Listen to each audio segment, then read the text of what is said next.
Hi everyone, my name is Abhiraj Garakapati. Welcome to my YouTube channel Amazing Abhi. Welcome to Solo Leveling Season 2, the season where Sung Jinwoo stops looking like a lucky survivor and starts looking like a force the world cannot explain. Season 1 ended with Jinwoo becoming a necromancer-like hunter and gaining his first shadow, soldiers. Season 2 takes that hidden power into bigger, deadlier, and more public conflicts. This season moves from the frozen terror of the Red Gate to the nightmare towers of Demon Castle, from Korea's hunter ranking system to the worldwide crisis on Jeju Island. At the beginning, Jinwoo is still trying to protect his family and stay unnoticed. By the end, the entire hunter world knows his name. This is the season where the story changes scale.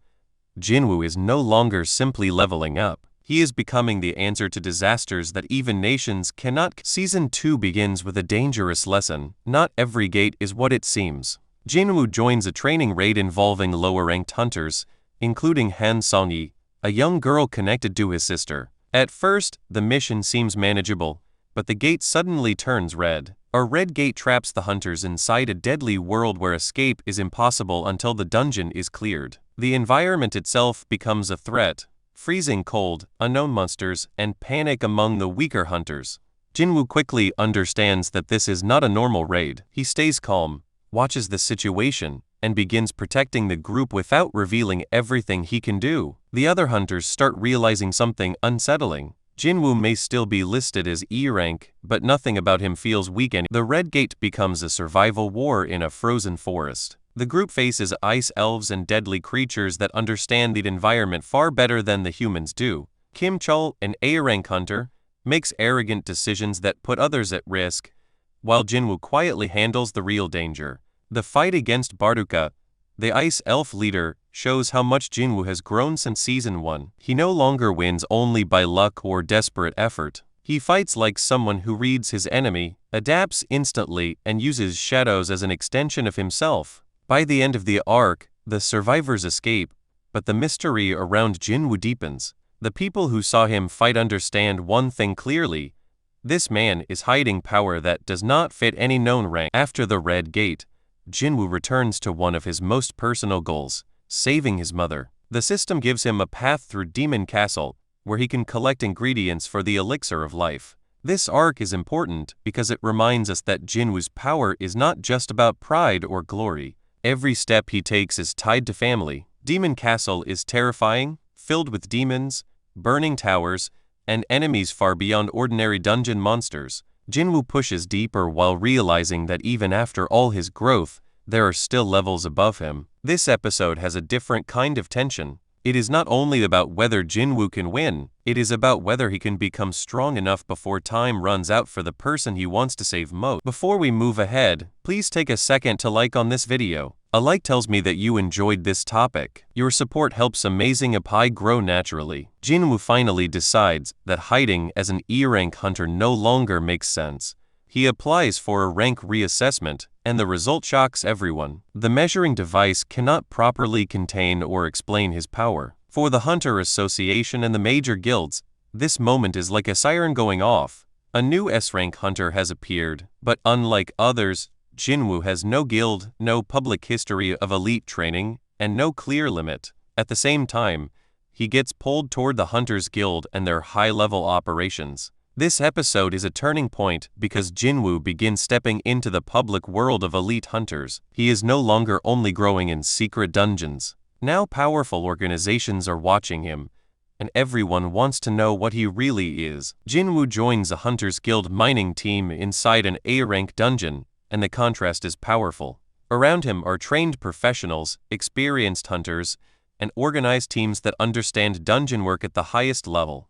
But even among them, Jinwoo stands apart. The dungeon takes a dangerous turn when the real fighting force encounters high orcs and a terrifying magic user. The mood shifts from routine operation to possible disaster. Jinwoo watches from the lower profile position he chose, but the audience knows he cannot ignore danger forever. This episode builds suspense by letting everyone else treat Jinwoo like an outsider, while the viewers wait for the moment when he finally moves. It is the calm before a public demonstration of overwhelming strength. The Hyatt Work crisis explodes, and Jinwoo can no longer stay hidden. When Kargogan and the Hyatt Works threaten the hunters, Jinwoo steps in with the confidence of someone who knows exactly how far above the battlefield he is. His shadow soldiers fight beside him, and the dungeon changes from a desperate survival situation into a one-sided reversal. The line "Don't look down on my guys" captures that emotional shift perfectly. Jinwoo does not see his shadows as disposable tools.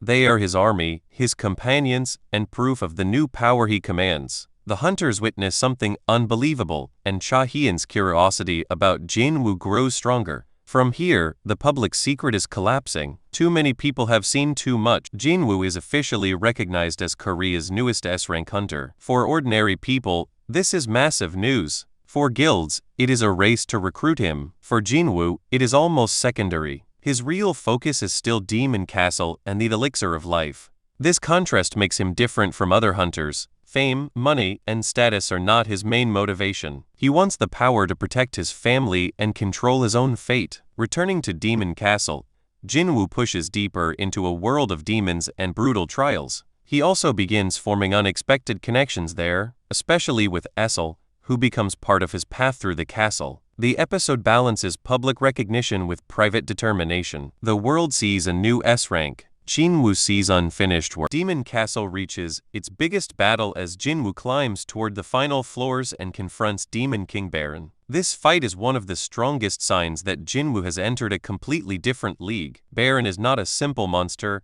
He is a ruler-like enemy with immense power, lightning, and a battlefield presence that feels far beyond normal dungeon bosses. Jinwoo is forced to use everything he has learned: speed, instinct, strategy, shadow soldiers, and his own growing physical strength.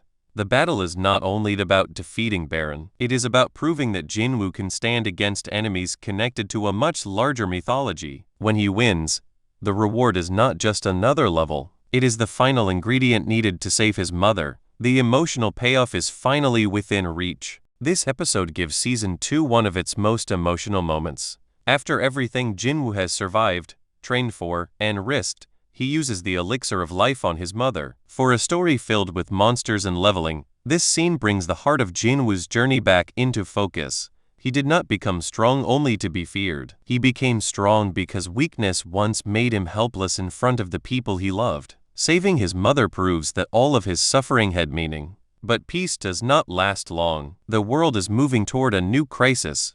Jeju Island. Korea and Japan prepare for a dangerous raid against the ants that have haunted the island for years. Jinwoo's personal victory is followed by a national disaster waiting to happen. Before we move ahead, please take a second to share on this video. Sharing helps this video reach friends who may also enjoy anime, gaming, travel, cricket, chess, career basics, or personal stories. Your support helps Amazing Abhi grow naturally. The Jeju Island operation begins as a high-stakes international mission. Korea and Japan gather elite hunters to eliminate the ant threat once and for all. The planning feels massive because this is not a normal dungeon raid. It is a national trauma, a military-level operation, and a public test of hunter power. Jinwoo chooses not to join at first, partly because his family has just been restored and he wants to stay close to them. This decision creates strong tension for the audience. We know how powerful Jinwoo is, and we know how dangerous Jeju can become without him. The episode builds the feeling that the world is walking into a storm, while the one person who could change everything remains outside the battlefield. The Jeju raid begins with confidence, coordination, and overwhelming force. The Korean and Japanese S-rank hunters enter the island believing they have a strong plan. At first, it looks like the operation can succeed, but then the real nightmare appears: the Ant King. This enemy is faster, smarter, and more brutal than expected. The hunters who seemed powerful moments ago are suddenly in danger. The tone changes from heroic raid to disaster survival. The Ant King tears through expectations and turns the entire mission into a terrifying reminder that rank alone does not guarantee victory. As the hunters fall into chaos, the audience feels the question growing louder: where is Jinwoo?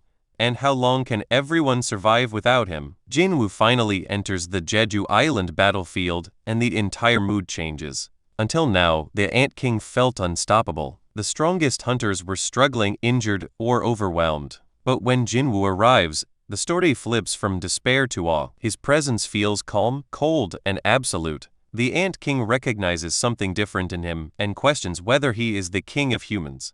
Their fight becomes the climax of the season, Shadow power against monstrous evolution, speed against speed, killing intent against total control. Jinwoo does not just defeat the Ant King. He proves that his strength has moved beyond the normal hunter system. This is the moment the world can no longer ignore him. He is not simply Korea's 10th S rank. He is something much greater. The Jeju Island crisis ends, but its impact spreads across the world. Jinwoo extracts Beru, turning the Ant King into one of his most powerful shadow soldiers. This moment is both terrifying and exciting because the enemy who destroyed elite hunters is now part of Jinwoo's army. The aftermath changes everything. Survivors, guild leaders, foreign powers, and national-level hunters all begin paying attention to Jinwoo. He is no longer a hidden anomaly. He is now a global factor. The season closes with the feeling that the story is expanding again. Jeju Island was not the final destination. It was the public arrival of Sung Jinwoo as a power the world must respond to. From here, the battles will become more international, more mysterious,